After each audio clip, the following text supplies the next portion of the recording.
Hi, I'm Darnell with Wave Over Recipes.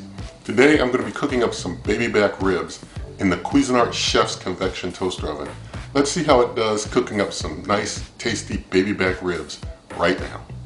Alright, so I've got myself here 3.5 pounds of baby back ribs. Going to get these open and into the pan. Alright, I got this slab of ribs out. Now I'm going to see if there's any membrane that needs to be removed. Just take a knife and you kind of get under there and you try and slide out the membrane if there's any. Sometimes you get ribs with the membrane already removed, but in most cases it'll still have it on. So I'm just basically using some paper towels to help get the grip. And once you get a butter knife slid under there, you can just peel that membrane right off, just like so. If you don't pull this membrane off, you're going to have some real hard to chew ribs. So you basically got that membrane out of the way. And now I'm going to basically cut this slab of ribs in half. So just cutting down pseudo center here, cut them in half. Alright, and so now that I've got the ribs cut in half, the ingredients I have in addition to the ribs are some brown sugar. That's about a cup of brown sugar. May not use it all, maybe I will. But I've also got some hickory barbecue rub here, and the brown sugar will help offset the hickory barbecue rub flavor some. So what I'm going to do, I'm going to basically shake on the rub, and then I'll start putting some brown sugar over my ribs. So just covering them up here. Going to just put some sugar on, just rubbing it all in. I'm putting the seasonings on both sides of the ribs because with that membrane removed, the ribs, should be able to take in a little bit of the flavoring on both sides here. And I could have used, if you want, you could use something like mustard as a binder to help bind your seasonings if you choose. I'm not using a binder in this case, and just kind of setting my rub in, and I'm going to let these ribs basically set for a while with this seasoning on them to basically help it to set in. So since they're going to be set and marinate for a while, I'm not using anything like a mustard binder. If I was doing like a quick hit kind of cook, and I just wanted to make sure that my seasoning stuck on well, I would probably use like maybe a mustard binder or something just to kind of hold them on and then throw it right in, and that mustard would come right off during the cook. But in a case like this, just using just the seasoning, the spices alone, and going to let things basically set in the fridge for some hours. Just let this set for some hours in the fridge and, kind of marinate a little bit. Well, let the seasonings just kind of set in there a bit. And, how much sugar you might want to use, if you want to use a little sugar, is up to you. But you can use if you have like a pork rub that's already got a sugar base, then you probably don't want to use any extra sugar. But if you got a pork rub that's, kind of like this hickory one that's not really heavy on the sugar, you might want to throw a little extra sugar on there just to kind of give it a little offset from the kind of hickory flavor or whatever flavor might be in your seasoning. So these are all dressed up now. I'm just going to put them in the fridge for some hours, and I'll bring you on back and we'll cook them up.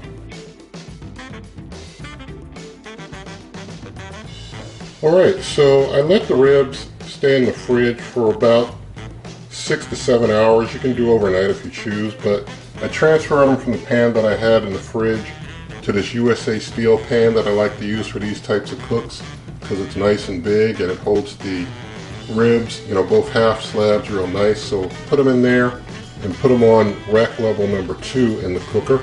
And so basically closing the ribs up in there. And now that I've got things closed, I'm going to set up a dual cook to cook these ribs. So I'm going to hit the dual cook button. And for the first stage of dual cook, I'm going to hit bake and have the temperature at 375 degrees Fahrenheit. Clicking on that, go up to 1 hour cooking time. And after hitting that, the second stage of dual cook, I press in on for a bake of just 250 degrees Fahrenheit for 2 hours. So spinning on up to 2 hours. 1 hour at 375, 2 hours at 250. Speed convection is on. Hit start. And so now we see it's cooking for that 1 hour at 375. Then it'll automatically go down to 250 for 2 hours. And so we're going to let this go ahead and cook. Speed convection does not require any preheating at all. And so I'll bring you on back later.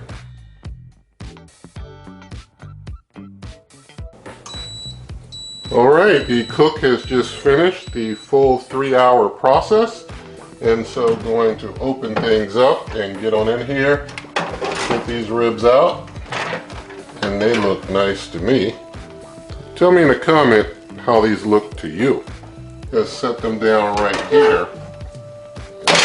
Going to close things up here with the cooker, and let's go ahead and just do a quick temperature test using the instant read just to see we're in the like 200 range. It's like well over 200.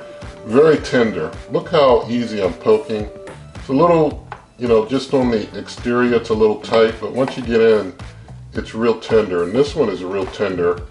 Where I'm hitting here is super tender. That's going in super tender. This one has a little stiffness right here, but elsewhere, you know, in different spots it's real tender. Some spots I think it's got some crust and a little tough, but we'll do I guess I'll do a quick taste test on both, you know, a little rib from each one, a little piece from each one to do some tasting to see how, you know, tender each is. Maybe one's more tender than the other. I don't know. But, you know, I could let these set a good while longer to let things reabsorb juices and all that good stuff, but sometimes you're ready to go when you're ready to go. So going to, whoa, look at that. Tried to pick it up to put on the cutting board. It's so tender, it just fell right off. That's how tender these ribs are. That's just a few hours of cooking. Wow, I mean, they're falling off the bone for real. Now I know some of you don't want your ribs that tender, and that's, you know, that's up to you, but for me, this is real good. This is real cool. I'm liking this. So, you know, some folks don't like them this tender, some folks do. I'm one who does, so I'm real happy with what I'm seeing with things just kind of, you know, falling apart off the bone right there. So let's go ahead, switch the camera around, do a taste test.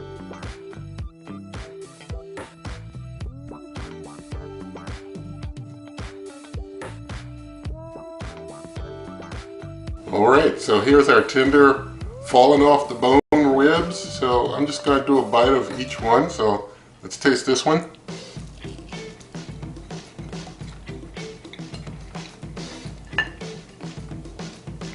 Going to taste this other one here.